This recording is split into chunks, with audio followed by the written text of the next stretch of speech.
Hello friends. तो अभी हम लोग पढ़ेंगे इकोनॉमिक्स में अर्थव्यवस्था के प्रकार के बारे में, यानी टाइप्स ऑफ इकोनॉमी। तो कहता है कि अर्थव्यवस्था के 3 प्रकार होता है। कितना प्रकार होता है? 3 प्रकार। पहला का नाम है पूंजीवादी अर्थव्यवस्था, कैपिटलिस्ट इकोनॉमी।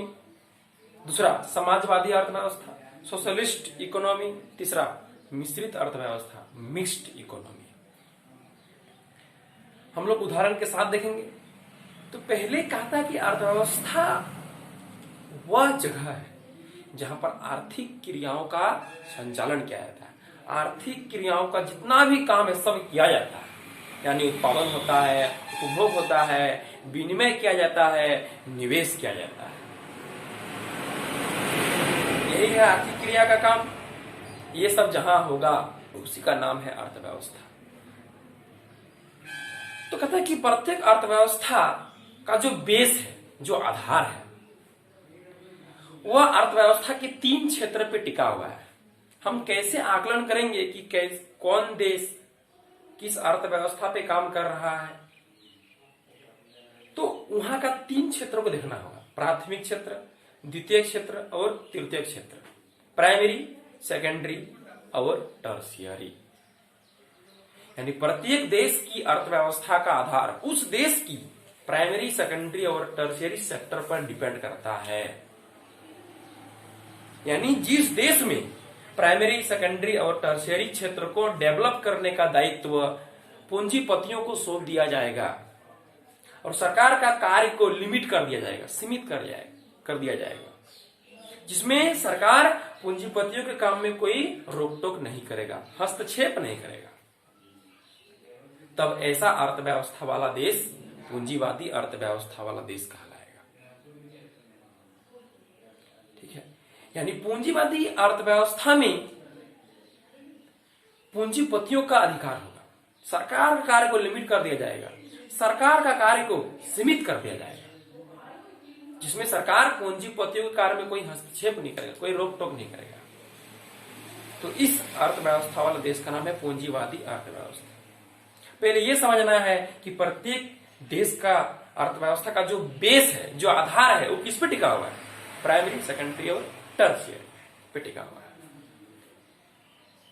तो कहता है कि पूंजीवादी अर्थव्यवस्था का तब विशेषता क्या क्या होगा, क्या क्या गुण देखने को मिलेगा इसमें देखने को मिलेगा कि इसमें कंपटीशन ज्यादा होगा, क्योंकि पूंजीपति एक से अधिक होगा तो कंपटीशन होगा। दूसरा, सरकार से मुक्त है, सरकार कोई हस्तक्षेप नहीं करेगा। इसका मतलब कि आर्थिक स्वतंत्रता पाया जाएगा, स्वतंत्र होगा, फ्रीडम होगा। तीसरा,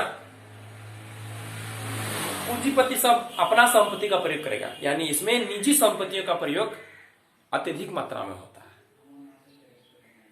सरकार किसी विकास कार्य में हस्तक्षेप नहीं करती है और इसमें आर्थिक समस्या का समाधान कीमत तंत्र यानी प्राइस मैकेनिज्म, क्योंकि इस अर्थव्यवस्था का दूसरा नाम क्या है? बाजार अर्थव्यवस्था। बाजार में जिस तरह से कीमत का निर्धारण होता है उसी तरह से पूंजीवादी अर्थव्यवस्था का समाधान होता है। अब हम लोग पढ़ने वाले हैं समाजवादी अर्थव्यवस्था के बारे में। तो फिर वही बात, प्रत्येक देश की अर्थव्यवस्था का जो बेस है वो प्राइमरी, सेकेंडरी और टर्शियरी सेक्टर पर टिका हुआ है, जिसमें इन तीनों क्षेत्र को डेवलप करने का दायित्व पूंजीपति ना लेकर के सरकार को सौंप दिया जाएगा, यानी उल्टा करना है उसका। तो ऐसा अर्थव्यवस्था वाला देश का नाम होगा समाजवादी अर्थव्यवस्था वाला देश। ठीक है। यानी इसमें सब काम किसके हाथ में रहेगा? सरकार के हाथ में रहेगा। ठीक है। तो इसका फिर गुण क्या होगा? तो इसमें कंपटीशन नहीं होगा, क्योंकि सरकार एक होता है। दूसरा बात, कोई मुक्त नहीं है, यानी आर्थिक स्वतंत्रता नहीं पाया जाएगा। तीसरा बात, इसमें सरकार के संपत्तियों पर सबका अधिकार होगा। चौथा बात, इसमें केंद्रीय समस्याओं का समाधान योजना यानी प्लानिंग मैकेनिज्म, योजना तंत्र के द्वारा होगा। यानी सरकार कोई भी चीज करता है तो पहले उसका योजना बनाता है, इसलिए इसका नाम दिया योजना तंत्र, प्लानिंग मैकेनिज्म। अब है लास्ट में मिश्रित अर्थव्यवस्था, यानी वैसी अर्थव्यवस्था वाला देश जिसमें पूंजीवादी और समाजवादी दोनों का गुण पाया जाएगा। क्योंकि मिश्रित शब्द का मतलब होता है मिला हुआ अर्थव्यवस्था, यानी पूंजीवादी और समाजवादी अर्थव्यवस्था दोनों का गुण देखने को मिलेगा।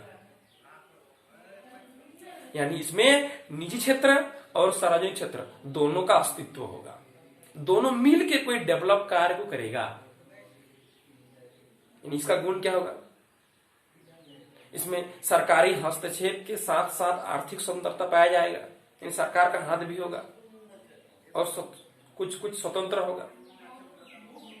प्रतियोगिता लिमिट मात्रा में होगा, उतना अधिक और उतना कम भी नहीं, लिमिट मात्रा में होगा। और इसमें कोई भी समस्या का समाधान दोनों के द्वारा होगा, यानी कीमत तंत्र और योजना तंत्र दोनों के द्वारा केंद्र समस्या का समाधान होगा। अब बात है उदाहरण देना है प्रत्येक अर्थव्यवस्था का। तो पूंजीवादी अर्थव्यवस्था वाला देश है अमेरिका, नाम सुने होंगे आप लोग, पूंजीपति वाला देश। और समाजवादी जिसमें सरकार का अधिकार है वैसा अर्थव्यवस्था वाला देश है रूस, रसिया। और मिश्रित अर्थव्यवस्था वाला देश हमारा भारत है, फ्रांस है, पाकिस्तान है। ठीक, तो मिलते हैं आने वाला वीडियो में।